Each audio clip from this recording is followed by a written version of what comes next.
Everybody knows who Mike Tomlin is, one of the greatest coaches in NFL history, but what you didn't know is that he was actually raised by a mailman. Here's the part that makes it crazy. Mike Tomlin's real father was a football player, and a good one.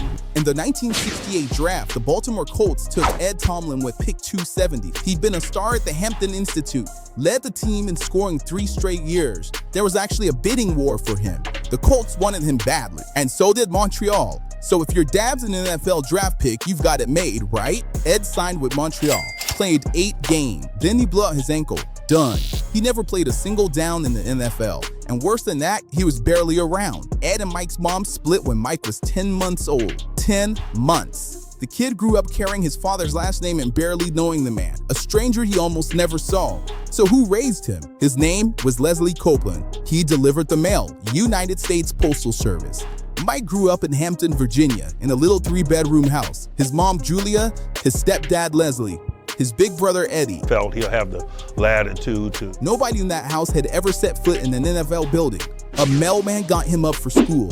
A mailman taught him how to show up every single day. And that kid, he became the 16th head coach of the Pittsburgh Steelers, won a Super Bowl at 36, then coached 19 straight seasons and never had a losing record. Not one. That's never been done by anybody. He became the longest tenured head coach in all 4 major North American sports. The draft pick never played up down. The mailman's kid lasted 19 years. But here's what nobody saw coming. That 19-year run didn't end with a trophy or a parade.